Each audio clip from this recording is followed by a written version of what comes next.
কাজ শেষে বাড়ি ফিরতে দেরি হয়ে গেল। এলাকার এদিকটা সুনসান, দুই একটা কুকুর ব্যতীত অন্য কোনো জনপ্রাণীর দেখা নেই। হঠাৎ ফাঁক হয়ে গেল মাটি, পা জড়িয়ে টেনে নিয়ে গেল সেখান থেকে ওঠা একটা কিছু। কণ্ঠনালীতে চেপে বসল আধারে এগিয়ে আসা একটা হাত। শেষ অস্ফুট আর্তচিৎকারটি শুনতে পায়নি কেউ। কমবেশি অনেক ভৌতিক গল্প বা সিনেমায় এমন ঘটনার অবতারণা দেখা যায়। এইসব কাহিনীর কোনোটি নিছক বানানো গল্প, আবার কোনোটি সত্য ঘটনা অবলম্বনে তৈরি বলে দাবি অনেকের। এসবের পাশাপাশি দুনিয়াতে অভাব নেই ভুতুড়ে প্রভাবযুক্ত জায়গারও।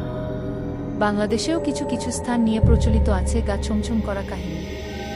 বাংলাদেশের এমনি কিছু ভুতুড়ে স্থান ও ঘটনা নিয়েই আজকের লেখা। ৩০১২১৪০৩ সেটাও চলনবিল। ভৌতিক স্থানের বিচারে শোনা যায় চলনবিলের কথা। বাংলাদেশের উত্তর পশ্চিমে অবস্থিত সবচেয়ে বড় বিল চলনবিল নাটোর, সিরাজগঞ্জ ও পাবনা এই ৩ জেলা জুড়ে যার বিস্তৃত। আমাদের এই ভুতুড়ে কাহিনীর মূলবিন্দু আপাতত সিরাজগঞ্জ, আরও ভেঙ্গে বললে তারাস উপজেলা। শোনা যায় চলনবিলের এই এলাকায় অনেক আগে একজন জমিদারের বাস ছিল। এই জমিদার অতিপ্রাকৃত ক্ষমতার অধিকারী ছিলেন। একদিন রাতে হঠাৎ করে জমিদার মারা গেলে সেই রাতের ভেতরেই সেখানে রাতারাতি ৩টি মন্দির গড়ে ওঠে বলে শোনা যায়, যার একটি আবার পরদিনই নিচ থেকে ভেঙে পড়ে। এই ৩টি মন্দির ও মধ্যবর্তী বিলের এলাকা ভুতুড়ে বলে প্রচলিত। এছাড়াও চলনবিলে জিনের প্রভাব আছে বলেও বিশ্বাস প্রচলিত আছে। বিশেষ করে রাতের বেলা চলনবিল পাড়ি দিতে গিয়ে অনেকেই জিনের আছরের শিকার হয়েছেন বলে শোনা যায়। এমনকি অনেক পথিক ও অশরীরীর উপস্থিতি আঁচ করতে পেরেছেন বলে জনশ্রুতি আছে। ৩০১২১৪০৪ সেটাও ফয়েস লেক। নয়নাভিরাম সৌন্দর্যের জন্য মানুষের কাছে এক আকর্ষণীয় নাম ফয়েস লেক। তবে সৌন্দর্যের পাশাপাশি এর ভুতুড়ে গল্পগুলোর জন্য এর নামডাক আছে। এখানে সাদা ও কালো পোশাক পরিহিত দুজন রহস্যময় নারীর উপস্থিতি আছে বলে জানা যায়। কালো পোশাক পরিহিত নারীটি হুটহাট সন্ধ্যার সময় লেকের পাশে হন্টনরত মানুষের সামনে এসে ভয় দেখায়। সাদা পোশাক পরিহিতা নারীটি সেই তুলনায় বেশ ভালোই বলতে হয়, কেননা কালো পোশাক পরিহিতার মাধ্যমে বিপদে পড়তে যাওয়ার আগে সে মাঝে মাঝে মানুষকে সাবধান করে দিয়ে যায়। আসলে কি রহস্য লুকিয়ে আছে ওই পাহাড় ঘেরা এলাকায় তা কেউই জানে না। তবে ধারণা করা হয় জীবদ্দশায় কালো পোশাক পরিহিতা নারীটি ভালো মানুষ ছিল না। চলনবিল ভৌতিক স্থানের বিচারে শোনা যায় চলনবিলের কথা। বাংলাদেশের উত্তর পশ্চিমে অবস্থিত সবচেয়ে বড় বিল চলনবিল নাটোর, সিরাজগঞ্জ ও পাবনা এই ৩ জেলা জুড়ে যার বিস্তৃতি। আমাদের এই ভুতুড়ে কাহিনীর মূলবিন্দু আপাতত সিরাজগঞ্জ, আরও ভেঙ্গে বললে তারাস উপজেলা। শোনা যায় চলনবিলের এই এলাকায় অনেক আগে একজন জমিদারের বাস ছিল। এই জমিদার অতিপ্রাকৃত ক্ষমতার অধিকারী ছিলেন। একদিন রাতে হঠাৎ করে জমিদার মারা গেলে সেই রাতের ভেতরেই সেখানে রাতারাতি ৩টি মন্দির গড়ে ওঠে বলে শোনা যায়, যার একটি আবার পরদিনই নিচ থেকে ভেঙে পড়ে। এই ৩টি মন্দির ও মধ্যবর্তী বিলের এলাকা ভুতুড়ে বলে প্রচলিত। এছাড়াও চলনবিলে জিনের প্রভাব আছে বলেও বিশ্বাস প্রচলিত আছে। বিশেষ করে রাতের বেলা চলনবিল পাড়ি দিতে গিয়ে অনেকেই জিনের আছরের শিকার হয়েছেন বলে শোনা যায়। এমনকি অনেক পথিক ও অশরীরীর উপস্থিতি আঁচ করতে পেরেছেন বলে জনশ্রুতি আছে। ফয়েস লেক নয়নাভিরাম সৌন্দর্যের জন্য মানুষের কাছে এক আকর্ষণীয় নাম ফয়েস লেক। তবে সৌন্দর্যের পাশাপাশি এর ভুতুড়ে গল্পগুলোর জন্যও এর নামডাক আছে। এখানে সাদা ও কালো পোশাক পরিহিত দুজন রহস্যময় নারীর উপস্থিতি আছে বলে জানা যায়। কালো পোশাক পরিহিত নারীটি হুটহাট সন্ধ্যার সময় লেকের পাশে হন্টনরত মানুষের সামনে এসে ভয় দেখায়।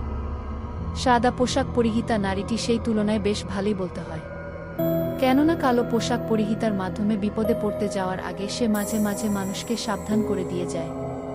আসলে কি রহস্য লুকিয়ে আছে ওই পাহাড় ঘেরা এলাকায় তা কেউই জানে না। তবে ধারণা করা হয় জীবদ্দশায় কালো পোশাক পরিহিতা নারীটি ভালো মানুষ ছিল না। লালবাগ কেল্লা অন্যতম আকর্ষণীয় ও ঐতিহাসিক স্থাপনা হল লালবাগ কেল্লা, যা মুঘল আমলে নির্মিত হয়েছিল। লালবাগ কেল্লাও ভুতুড়ে স্থান হিসেবে পরিচিত। কেউ কেউ বলে লালবাগ কেল্লায় সুবেদার শায়েস্তা খাঁর কন্যা পরিবিবির আত্মাকে রাতের বেলা ঘুরতে দেখা যায়। আবার মাথাবিহীন উল্টো পায়ের ঘোড়াকেও, মতান্তরে একটি লোক যার মাথা ও পা দুটোই ঘোড়ার মতো, তবে পা উল্টো দিকে ঘোরানো মাঝে মাঝে দেখা যায়। সেখানকার স্থানীয় মসজিদে অনেক সময় রাত ৩টার সময় অনেকে এসে নামাজ পড়ে, যদিও ফজরের নামাজের আসল সময় ঋতুভেদে ৪-৩-০-৫-০০ টার আশেপাশে হয়। তাদের নামাজের শব্দ অনুসরণ করে সেখানে গেলে দেখা যায় কক্ষটি ফাঁকা। রাত্রিকালীন রক্ষীদের মতে তারা রাতে কেমন যেন অস্বস্তি অনুভব করেন সেখানে। লালবাগ কেল্লার আরেকটি ভুতুড়ে জিনিস হলো এর তলদেশের একটি সুড়ঙ্গ। কথিত আছে এর ভেতরে কেউ একবার গেলে আর ফিরে আসে না। কেউ বলে সুড়ঙ্গটি এখান থেকে দিল্লি পর্যন্ত বিস্তৃত, আবার কারো মতে এটি টঙ্গী নদীতে গিয়ে পড়েছে। তবে প্রকৃতপক্ষে কেউই জানে এর গহীনে কী রহস্য লুকিয়ে আছে। ব্রিটিশ আমলে একবার একটি অনুসন্ধানী দল দুটি কুকুরের গলায় চেইন বেঁধে তাদের সুড়ঙ্গের ভেতরে পাঠায়। একটু পর চেইন ধরে টান দেয়া হলে চেইন দুটি ফেরত আসলেও কুকুরগুলোর নাম নিশানা পাওয়া যায়নি। এরপর কিছু হাতিও সেখানে পাঠানো হয়। বলা বাহুল্য সেগুলোরও কোনো হদিস পাওয়া যায়নি। এই ঘটনার পর ব্রিটিশ সরকারের পক্ষ থেকে ওই সুড়ঙ্গমুখ বন্ধ করে দেয়া হয়। সেই সুড়ঙ্গ আজও বন্ধ। কি লুকিয়ে আছে ওই বদ্ধ দরজার উপারে তা এখনও মানুষের জানা নেই। তবে সব মিলিয়ে লালবাগ কেল্লা শুধু ইতিহাসেরই না, বরং রহস্যেরও আধার বটে। লালবাগ কেল্লার আরেকটি ভুতুড়ে জিনিস হলো এর তলদেশের একটি সুড়ঙ্গ। কথিত আছে এর ভেতরে কেউ একবার গেলে আর ফিরে আসে না। কেউ বলে সুড়ঙ্গটি এখান থেকে দিল্লি পর্যন্ত বিস্তৃত, আবার কারো মতে এটি টঙ্গী নদীতে গিয়ে পড়েছে। তবে প্রকৃতপক্ষে কেউই জানে এর গহীনে কী রহস্য লুকিয়ে আছে। ব্রিটিশ আমলে একবার একটি অনুসন্ধানী দল দুটি কুকুরের গলায় চেইন বেঁধে তাদের সুড়ঙ্গের ভেতরে পাঠায়। একটু পর চেইন ধরে টান দেয়া হলে চেইন দুটি ফেরত আসলেও কুকুরগুলোর নাম নিশানা পাওয়া যায়নি। এরপর কিছু হাতিও সেখানে পাঠানো হয়। বলা বাহুল্য সেগুলোরও কোনো হদিস পাওয়া যায়নি। এই ঘটনার পর ব্রিটিশ সরকারের পক্ষ থেকে ওই সুড়ঙ্গমুখ বন্ধ করে দেয়া হয়। সেই সুড়ঙ্গ আজও বন্ধ। কি লুকিয়ে আছে ওই বদ্ধ দরজার উপারে তা এখনও মানুষের জানা নেই। তবে সব মিলিয়ে লালবাগ কেল্লা শুধু ইতিহাসেরই না, বরং রহস্যেরও আধার বটে। পার্কি বিচ, চট্টগ্রাম। লম্বায় প্রায় 1.5 কিলোমিটার, 300-350 ফিট চওড়া এবং 200 কিলোমিটার ঝাউবনযুক্ত অত্যন্ত নয়নাভিরাম প্রাকৃতিক সৌন্দর্যের অধিকারী। এই অনিন্দ সুন্দর সমুদ্র সৈকতকে ঘিরেও প্রচলন আছে ভৌতিক কাহিনীর।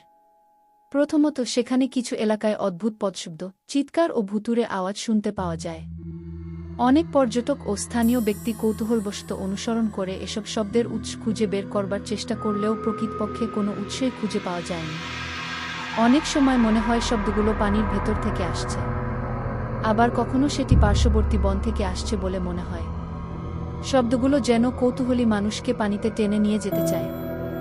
সেখানে পর্যটক হিসেবে আগত এক দম্পতির মতে, বিচে সূর্যাস্তের পর সান্ধ্যকালীন ভ্রমণের সময় তাদের দুজনেরই মনে হচ্ছিল কোনো অশরীরী তাদের উপর চোখ রাখছে। তাদের এই অনুভূতি তাদের থাকার স্থানে ফেরার আগ পর্যন্ত হয়েছে। এছাড়াও গভীর সাগরে নৌকাসহ এক বুড়ো নাবিকের দেখা মেলে। কখনো একজনের, আবার কখনো বা অনেককে তাদের নৌকা নিয়ে গভীর সাগরে যেতে দেখা যায়। কিন্তু প্রকৃতপক্ষে এরা কেউই মানুষ না। ধারণা করা হয় সাইক্লোনের সময় নৌকা পারে ভেড়াতে ব্যর্থ হওয়া যে সব নাবিক মৃত্যুমুখে পতিত হয়, তাদেরই আত্মা এখনও নৌকোসমেত মাঝ সাগরে পাড়ি জমায়।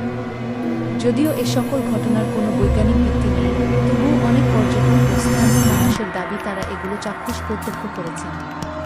সুন্দরবন। বিস্ময়কর হলেও সত্যি ইদানিং সুন্দরবনের জলডাঙ্গার কুমির ও বাঘের পাশাপাশি অন্য বিপদের কথাও শোনা যাচ্ছে।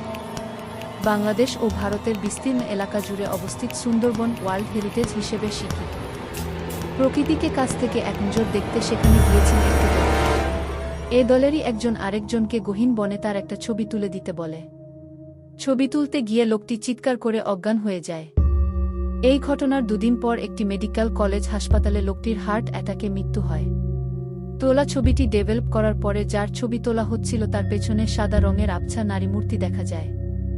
যদিও অনেকেই পুরো ঘটনাকে গুজব হিসেবে উড়িয়ে দিচ্ছেন এবং ওই ছবিটিকে ফটোস্পের কারসাজি বলে অভিহিত করছেন। উল্লেখ্য যে আর কোনো সুন্দরবনগামী দলের সাথে এরূপ হয়নি। সুন্দরবন নিয়ে অনেক স্থানীয়দের মধ্যে প্রচলিত আছে যে মৃত বাঘের আত্মারা নাকি গভীর জঙ্গলে ঘুরে বেড়ায়। পৃথিবীর সর্ববৃহৎ ম্যানগ্রোভ বনকে ঘিরে প্রকৃতির পাশাপাশি অপ্রাকৃতিক কিছুর গল্প জড়িয়ে গেছে এভাবে, যদিও এর সত্যাসত্য নিয়ে সন্দেহ আছে। কুয়াকাটা বিচ। সাগর কন্যা হিসেবে অভিহিত সৌন্দর্যের লীলাভূমি কুয়াকাটা। কুয়াকাটা সমুদ্র সৈকত দক্ষিণ এশিয়ার একমাত্র সমুদ্র সৈকত যেখান থেকে সূর্যোদয় ও সূর্যাস্ত দুটিই দেখা যায়। 200 কিলোমিটার লম্বা ও 6 কিলোমিটার চওড়া এই সৈকতকে ঘিরে নানান ভুতুড়ে কাহিনী প্রচলিত আছে। মুইসুলিপাড়ার বাসিন্দা পিতা ও পুত্র মাছ ধরতে ও জ্বালানি কাঠের ব্যবস্থা করতে গঙ্গামাটির গহীন জঙ্গলে গিয়েছিল।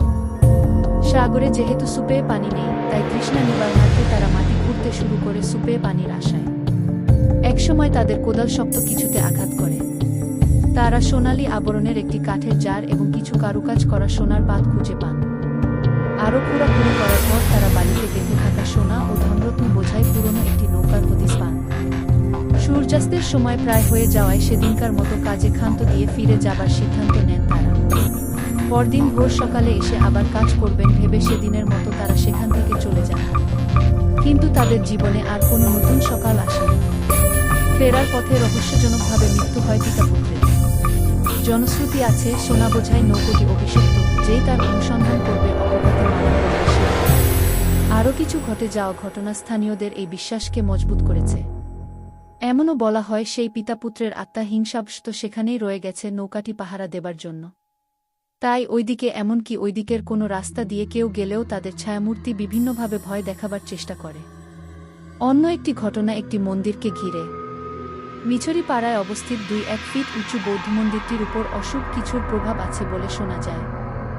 রাস পূর্ণিমা ও মাঘী পূর্ণিমায় সাগর জলে স্নান করতে আসা মানুষের মতে মন্দিরটি অভিশপ্ত এবং অতৃপ্ত ও অপঘাতে মারা যাওয়া আত্মারা নির্দিষ্ট রাতে ওখানে এসে শয়তানের পুজো করে। এভাবে বুদ্ধের বিরোধিতা করে তারা। যদিও অনেকে এটিকে গুজব ভাবেন, তবে এই ধারণাটি অনেক বছর পুরনো।